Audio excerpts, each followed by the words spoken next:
Video में हमने बात की है evaporation, need of evaporation, evaporator and use of evaporator के बारे में। दोस्तों आज के वीडियो में हम देखेंगे टाइप्स ऑफ इवैपोरेटर के बारे में। इवैपोरेशन के प्रोसेस में यूज होने वाले इवैपोरेटर मुख्यतः 3 प्रकार के होते हैं। पहला है लॉन्ग ट्यूब इवैपोरेटर, ये भी 3 टाइप के होते हैं। फर्स्ट है अपवर्ड फ्लो इवैपोरेटर, सेकंड है डाउनवर्ड फ्लो इवैपोरेटर और थर्ड है फोर्स सर्कुलेशन इवैपोरेटर। दूसरा है शॉर्ट ट्यूब इवैपोरेटर, तीसरा है एजिटेटर फिल्म इवैपोरेटर। तो सबसे पहले देखते हैं लॉन्ग ट्यूब इवैपोरेटर। दोस्तों लॉन्ग ट्यूब इवैपोरेटर में भी फर्स्ट है अपवर्ड फ्लो इवैपोरेटर। एक vertical long tube upward flow type evaporator होता है। इस इवैपोरेटर के फॉलोइंग 3 पार्ट होते हैं। इसका फर्स्ट पार्ट है ट्यूबुलर इवैपोरेटर।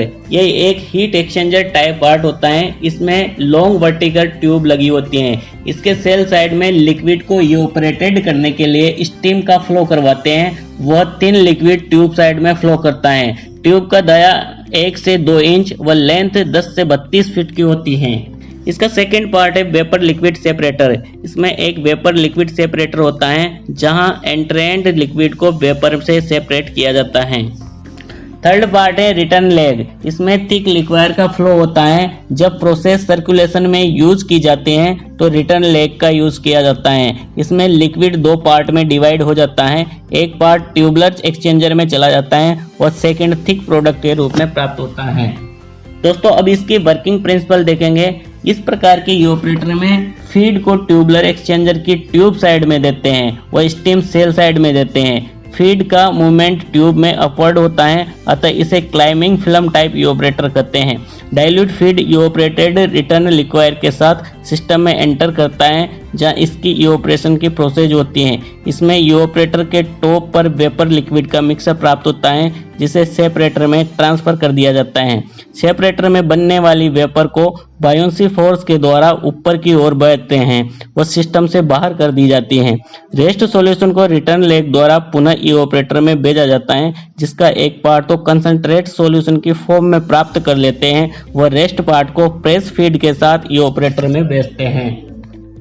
सेकेंड है डाउनवर्ड इवैपोरेटर, इसे फॉलिंग फिल्म इवैपोरेटर भी कहते हैं। जब बहुत अधिक हीट सेंसिटिव सॉल्यूशन का इवैपोरेशन करना होता है तो ये आवश्यक है कि सॉल्यूशन मिनिमम टाइम के लिए हीट में एक्सपोज हो। ऐसा करना फॉलिंग फिल्म टाइप इवैपोरेटर में भी संभव है क्योंकि इस प्रकार की इवैपोरेटर में लिक्विड टॉप से एंटर होकर ग्रेविटी के कारण नीचे आता है, वह टाइम भी कम लगता है। इस प्रकार वह हीट में कम टाइम के लिए एक्सपोज होता है। इस प्रकार की इवैपोरेटर के 3 पार्ट होते हैं। इसमें से फर्स्ट है ट्यूबुलर एक्सचेंजर। इसमें सॉल्यूशन जिसका इवैपोरेशन करना है वह ट्यूब साइड में फ्लो करता है। वह हीटिंग मीडिया सेल साइड में फ्लो करता है। यूज होने वाली ट्यूब का डायामीटर 2 से 10 इंच होता है व लेंथ 30 फीट तक होती है। इसमें ट्यूब में फीड का डिस्ट्रीब्यूशन फिल्म टाइप करने के लिए स्पाइडर डिस्ट्रीब्यूशन का अरेंजमेंट होता है। सेकंड पार्ट है वेपर लिक्विड सेपरेटर।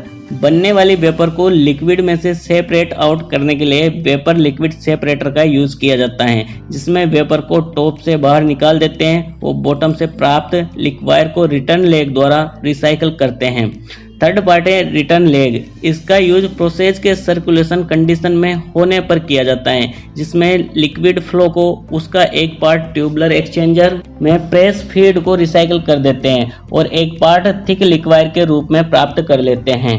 दोस्तों अब इसका वर्किंग प्रिंसिपल देखेंगे। इस प्रकार के इवैपोरेटर में सॉल्यूशन ट्यूबुलर इवैपोरेटर में टॉप टू बॉटम फिल्म के रूप में फ्लो करता है, अतः इसे फॉलिंग फिल्म टाइप इवैपोरेटर कहते हैं। इसमें प्रेस फीड को रिसाइकल लिक्वायर के साथ ट्यूबुलर एक्सचेंजर में ट्यूब साइड में एंटर कराते हैं जहां हीटिंग मीडिया स्टीम द्वारा सॉल्वेंट को वेपराइज किया जाता है।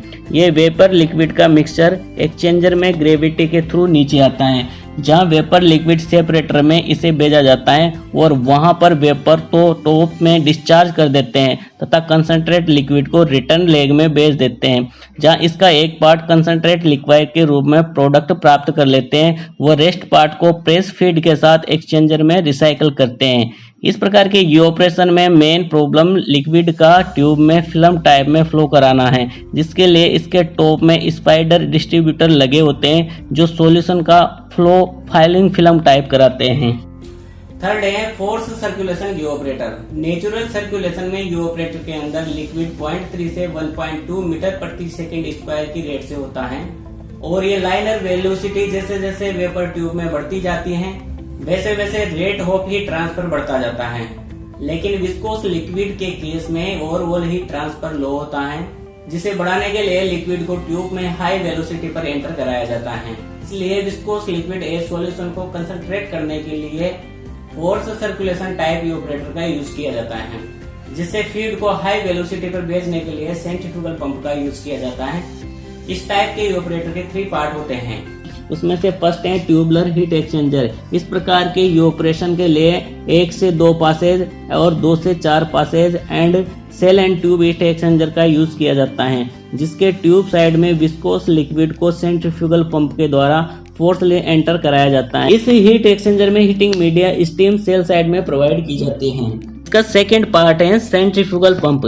विस्कोस लिक्वायर को रिसाइकल लिक्विड के साथ मिक्स करके ट्यूबुलर हीट एक्सचेंजर की ट्यूब साइड में फोर्सली एंटर कराने के लिए सेंट्रीफ्यूगल पंप का यूज किया जाता है। ये पंप सॉल्यूशन को 2 से 5.5 मीटर प्रति सेकंड की रेट से एंटर कराता है।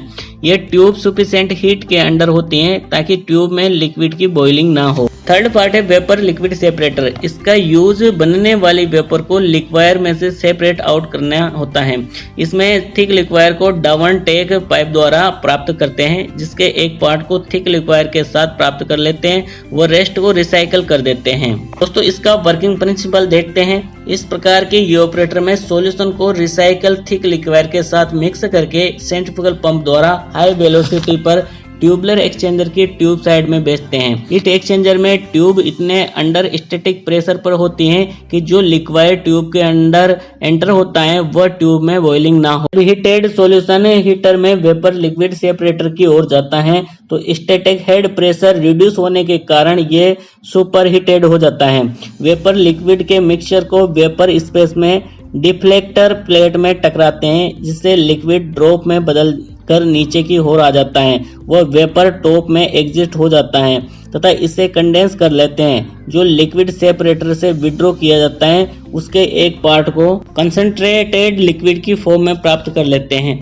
हाई फोर्स सर्कुलेशन होने के कारण लिक्विड का ट्यूब में रेजिस्टेंस टाइम 1 से 3 सेकंड का होता है, अतः हीट सेंसिटिव लिक्विड को भी कंसंट्रेट कर सकते हैं, जैसे कास्टिक सोडा।